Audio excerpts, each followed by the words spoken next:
저희 집이 형편이 많이 좋지 않은 편입니다. 지방에 거주하고 있는데 믿기지 않으시겠지만 제가 어릴 적에는 비가 오면 천장에서 물이 뚝뚝 떨어지는 집에서 살았어요.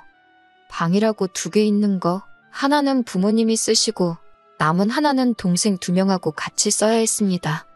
저는 고등학교 졸업 후에 바로 취직을 했지만 생활비를 보태야 했기 때문에 독립은 꿈도 꾸지 못했어요. 처음에는 어떻게든 독립을 해보겠다고 낮에 일하고 밤에는 편의점 야간 알바까지 해가면서 돈을 모았는데 돈을 제가 더 벌어봤자 더 버는 만큼 집에다가 생활비를 보태야 했습니다. 결국 독립은 포기하게 되었지요. 돈 되는 일만 찾아서 하다 보니 제가 돈 벌어오는 기계인가 싶은 생각도 들고 그나마 저까지 돈을 벌기 시작하면서 집에는 조금 여유가 생긴 듯 했는데 제가 벌어온 돈으로 동생들 교육시키는 게 뿌듯하기는 했지만 한편으로는 부럽고 속이 많이 상하기도 했어요. 일이라도 제가 좋아하는 걸 해야겠다 하는 생각에 배운 게 제과와 제빵 쪽입니다. 좋은 학교 나와서 하는 게 아니다 보니 기본적인 기술밖에 배우지 못했어요. 그래도 제가 일하던 베이커리 사장님께서 제 상황을 알고는 틈날 때마다 이것저것 하나씩 다 가르쳐 주셔서 재밌게 일을 배웠습니다. 한 명은 전문대지만 어쨌든 동생 2명 다 대학까지 졸업시키고 나니 이제는 부모님 부양을 하게 되었습니다. 솔직히 그때는 너무나도 그 현실에서 도망치고 싶었어요. 베이커리에 자주 오시는 단골 손님 중에서 저를 눈여겨보시던 손님 한 분이 계셨습니다. 점심시간이 돼서 나와서 쉬고 있는데 그분이 저한테 시집은 갔냐고 물어보시더라고요. 결혼은커녕 독립도 꿈도 못 꾸는 저였으니 당연히 아니라고 말씀드렸지요. 그런데 그분이 자기 지인이 아는 사람이 신부감을 찾고 있는데 한번 만나만 보라고 끈질기게 물어보셔서 하는 수 없이 소개를 받게 되었고 그때 처음 남자친구를 만나게 되었습니다. 자기를 소개하기를 본가는 미국에 있고 자기는 아버지 사업을 돕느라 주기적으로 미국과 한국을 오며 가며 하고 있다고 했어요. 이번에도 사업차 한국에 들른 거고 1년에 한국을 3-4번 정도 온다고 했습니다. 한 번 오면 최소 2달은 있다가 가서 연애하는 데는 큰 지장이 없었어요. 저도 일 때문에 바쁘고 시간이 넉넉지 않았거든요.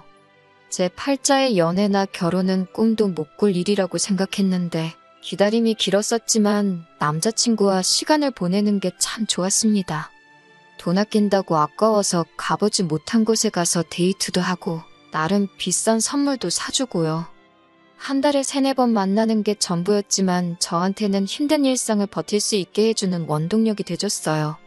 그런데 남자친구가 저한테 난데없이 청혼을 해왔습니다. 연애를 시작한 지는 1년이 되었지만 바쁜 남자친구 일정 탓에 사실 만나본 건 20번이 채 안 되었거든요. 남자친구는 가족들을 위해 희생하는 숭고한 모습이 인상적이라면서 저랑 결혼하면 자기가 행복할 것 같다고 말해왔어요. 책임져야 하는 입이 있다 보니 집에다 청혼을 받은 사실을 말하기 어려웠는데 부모님도 더 이상 제 발목 잡고 싶지 않다 하시고 동생들도 제 덕분에 학교도 졸업하고 했다며 취직하면 자기들이 부모님 생활비 정도는 마련할 수 있으니 저는 이제 제 인생을 살라고 등을 떠밀어줬습니다. 남자친구도 저한테 했던 말이 한국하고는 다르게 미국은 빵의 주식이 아니겠냐고 빵 만드는 기술자들 대우가 한국하고는 비교도 할 수 없을 정도라고 하면서 미국 베이커리에 취직하면 여기서 버는 돈의 몇 배를 벌 텐데 생활비 보내드리는 거 가지고 자기가 뭐라고 하겠느냐는 말도 해줬었거든요. 그런데 무엇보다 제가 남자친구와 결혼해서 미국으로 향하는 걸 결심하게 만든 건 제 욕심이 가장 컸어요. 언젠가 제 이름 걸고 저도 베이커리 하나 열고 싶었거든요. 사장님이 많이 가르쳐 주시긴 했지만 제가 배운 거라곤 자격증 딸 때 배운 기술 몇 개와 일할 때 배운 몇 가지들 뿐이었으니 저도 본격적으로 하기도 취득해보고 더 배우고 싶은 욕심이 생겼습니다. 그런 열망 때문인지 솔직히 20번 남짓 만난 남자친구가 저에게 청혼을 해왔고 결혼을 급하게 하려고 했는지에 대해서는 의심조차 하지 않았었네요. 그런데 비자를 발급하는 과정에서 대사관에서 제 비자를 반려시켰습니다.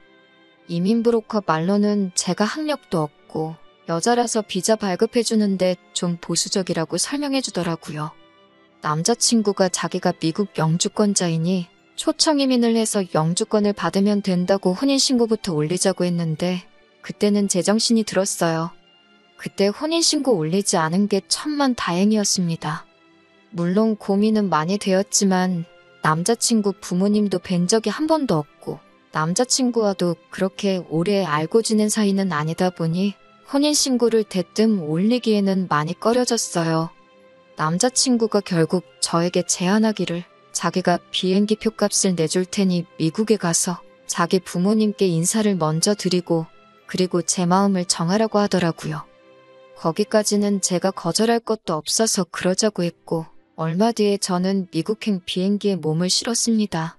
남자친구 아버님이 사업을 하신다고 했고 남자친구도 한국에 주기적으로 들락날락했기에 엄청 큰 사업을 하시는가 보다 했는데 영화에서나 봤을 법한 분위기 어두운 후미진 동네에서 허름한 맥주 가게를 하나 하고 계셨어요.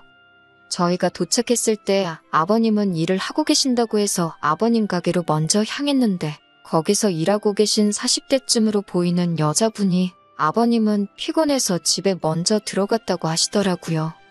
그래서 곧장 집으로 향해 아버님을 만나 뵈었습니다. 문 열고 들어가는데 웬 3살쯤 돼 보이는 여자아이가 아버님 뒤에 숨어서 쭈뼛거리고 있더라고요. 저는 남자친구 말고도 형제가 따로 있고 아버님하고 같이 한 집에 살고 있는 줄 알았어요. 아이한테 반갑게 인사하면서 아가야, 너는 이름이 뭐니? 하고 웃으면서 물어봤는데 제 말이 끝나기가 무섭게 아버님이 정색을 하면서 저한테 호통을 치더라고요. 엄연히 내 시동생 될 사람인데 왜 아기라고 부르냐고 하면서 아가씨라고 부르라고 하는 겁니다. 며느리가 처음 오자마자부터 개족보를 만들려고 한다고 성질을 부리시더라고요. 그때부터 저도 정신이 없었어요.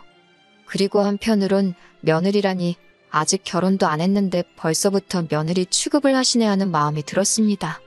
남자친구가 그제서야 저한테 설명이라고 해주는데 자기 늦둥이 동생이라고 소개를 해주더라고요. 아버님 연세가 60은 돼 보이셨는데 아버님도 아버님이지만 어머님도 참 대단하시구나 싶었어요. 첫 인사 때는 시동생 된다는 그 아이 때문에 분위기가 어색했는데 오해 풀고 나서부터는 별다른 일이 없었습니다.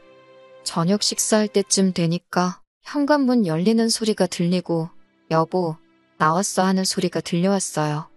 어머님이 오셨나 보다 싶어서 그때부터 바짝 긴장을 하고 있었는데 낮에 아버님 가게에서 봤던 40대쯤 돼 보이던 그 여자분이 문을 열고 들어오시더라고요. 남자친구 나이를 생각해보면 절대로 어머님이 될 수가 없는 나이대였거든요. 제가 또 어리 빠져서 정신을 못 차리고 있으니 남자친구가 아버님이 사실 재혼을 하셨다는 사실을 그제서야 말해주더라고요. 그게 뭐 숨길 일인가 싶어서 일부러 헷갈리라고 그런 건지 새로운 사실들을 하나씩 말해주는가 싶었습니다. 아까는 저보고 개족보를 만든다니 어쩐다니 하셨는데 정작 개족보는 누가 만들고 있는 건가 싶었네요. 새어머니이긴 했지만 남자친구하고는 사이가 좋은 듯 보였어요. 식사가 끝나고 저는 짐가방 좀 정리해 놓으려고 남자친구 방으로 들어왔는데 제가 방으로 들어오는 걸 보더니 남자친구가 따라 들어왔습니다. 저보고 많이 놀랐냐고 물어보더라고요. 조금 놀랐다고 왜 미리 말을 안 해줬냐고 했더니 미리 말 안 한 이유는 설명해주지도 않고 여기는 미국이 아니겠냐면서 미국에서는 이런 게 일반적인 거고 색안경 쓰고 볼 이유도 이상하게 생각할 필요도 없다고 하는 겁니다. 한국 교포들이라도 이런 부분은 미국식 사고로 많이 개방적인가 보다 그렇게 이해를 하고 넘겼습니다. 저녁 식사 마친 지 얼마 되지 않은 일은 저녁이었는데 시차 적응을 한 번도 해본 적이 없어서 그런가 몸이 나른하고 잠이 쏟아지더라고요. 그래서 짐 정리를 하다 말고 저도 모르게 잠깐 잠이 들고 말았네요. 제가 잠들었을 때가 저녁 7시였는데 일어나서 보니 11시에 가까워져 있더라고요. 첫날인데 시차 적응도 있지만 예비 시부모님 댁에 오자마자 잠들었다고 정신력이 없네, 긴장감이 없네 그런 소리를 들을까봐 허둥지둥 밖으로 나갔습니다. 2층 계단을 따라 1층으로 내려오는데 계단 중간쯤에 다다랐을 때 거실에서 이야기를 나누고 있는 남자친구 가족들의 목소리가 들려왔어요. 그런데 그때 들려온 첫마디가 혼인신고도 안 했는데 데려오면 어떡하느냐는 말이었습니다. 그 말을 듣자마자 저도 모르게 본능적으로 그 자리에 멈춰서 남자친구 가족들이 하는 이야기를 숨죽여 듣게 되었습니다. 열받아서 뛰쳐나가느라 정말 조금밖에 듣지 못했는데도 치가 떨리더군요. 비리비리해 보이는데 일이나 할 수 있겠냐는 남자친구 아버지의 말, 다른 거 다 필요 없다. 나 대신 애만 봐줘도 할 만큼 하는 거라는 남자친구 새어머니의 말, 그리고 누구보다 저를 아껴주고 저를 좋아해줘서 결혼까지 생각했던 남자친구의 결정적인 한마디. 다 자기가 알아보고 잘 골라서 온 거라고. 한국에서도 온 가족 뒷바라지 하다 온 사람이고 소처럼 일도 잘한다고 부려먹기 딱 좋은 사람 아니겠냐고 하더라고요. 그 말을 듣자마자 배신감에 뛰쳐나가서 지금 뭐라고 짓거리는 거냐고 한마디 했습니다. 남자친구가 엄청 당황하더니 언제 일어났냐고 하면서 제가 아무것도 못 들었다고 생각했는지 모르는 척 딴청을 부리고 있더군요. 결혼 앞두고 내 칭찬을 하고 있었다고 하는데 남자친구 부모님이 먼저 했던 말만 들어봐도 정황상 그게 제 칭찬으로 한 말이 아니라는 건 누구라도 알았을 겁니다. 남자친구는 오해라고 하면서 잘 들어보라고 하는데 솔직히 그 상황에서는 누가 와도 그 어떤 변명을 할 수 없었을 거예요. 그나마 조금 순화해서 하는 말이 아버지가 재혼을 하시면서 새어머니가 가게를 같이 봐주시게 돼서 번갈아 가면서 가게를 보면 되었으니 조금 쉴만해지셨는데 계획에 없던 아이가 태어나면서 오히려 전보다 더 힘들어졌답니다. 아이를 두고 출근을 할 수 없었기 때문에 가게는 혼자서 나가야 했고 집에 있으면 집에 있는 대로 아이를 돌봐야 했기에 오히려 전보다 훨씬 더 일이 많아진 거나 다름이 없게 되었다고 하더군요.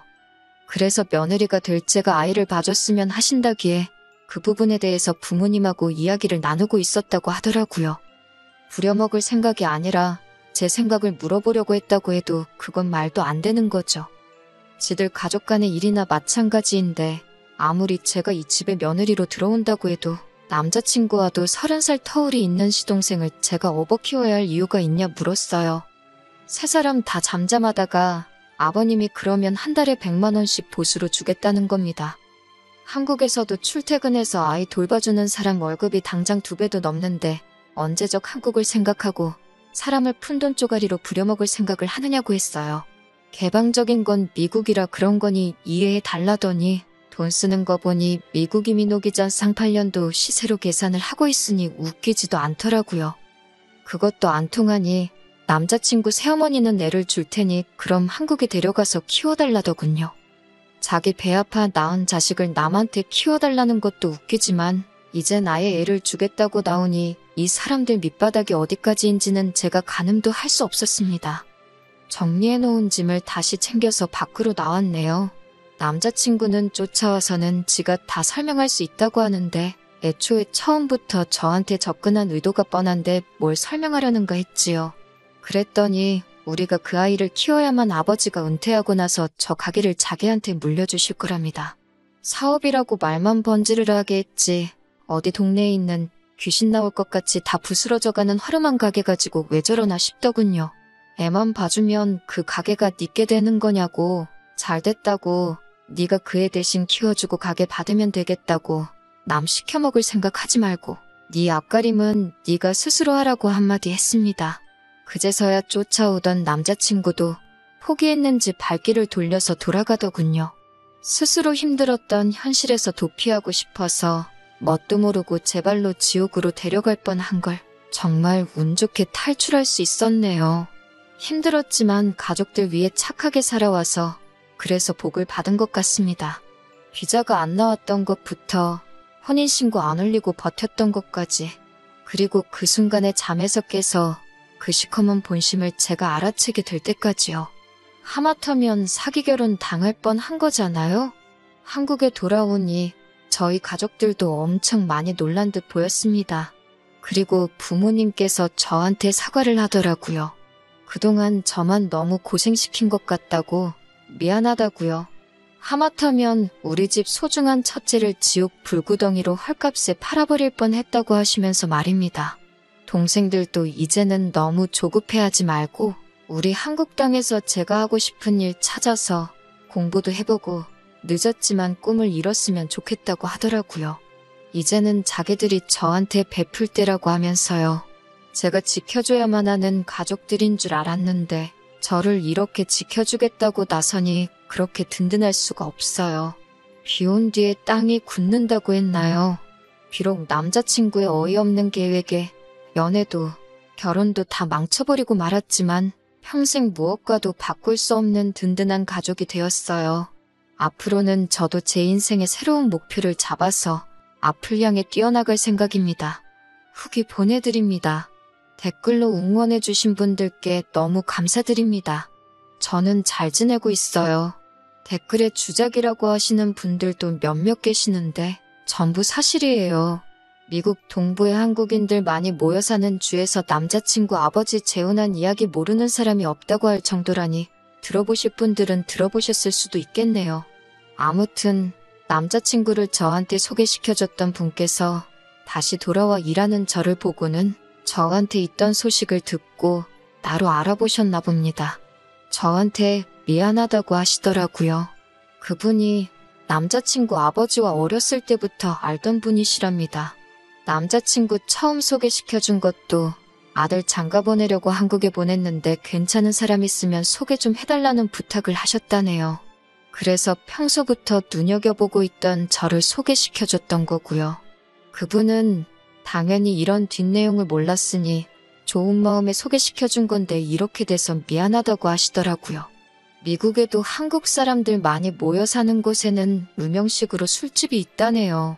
남자친구의 새어머니는 거기서 마담으로 일하고 있던 사람이었다고 하고요. 그런데 나이 먹고 오갈 데 없게 될 뻔한 걸 어떻게 남자친구 아버지가 데리고 와서 살기 시작했다고 해요. 그러다가 계획에도 없던 아이가 태어나게 된 거고요. 남자친구가 아이를 대신 키워줄 며느리를 찾으러 혈안이 되었던 건 사연에 적었던 대로 남자친구 아버지가 가게를 물려주는 조건으로 아이를 키우라는 조건을 걸었다고 하네요. 사업한다고 하고 다니고 번드르르 하게 생기긴 했는데 남자친구는 이민에 부적응한 전형적인 이민 1.5세대라더라고요.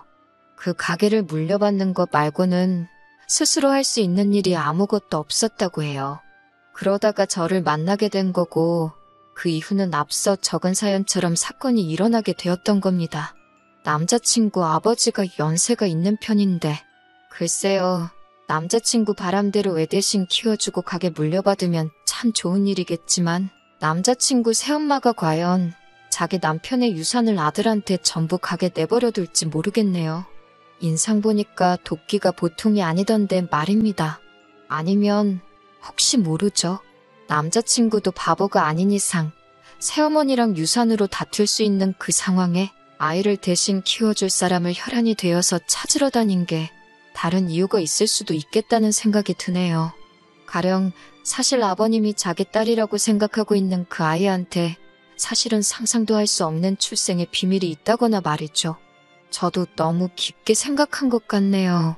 아무튼 저도 사람 보는 눈을 더 키워야겠다는 생각입니다.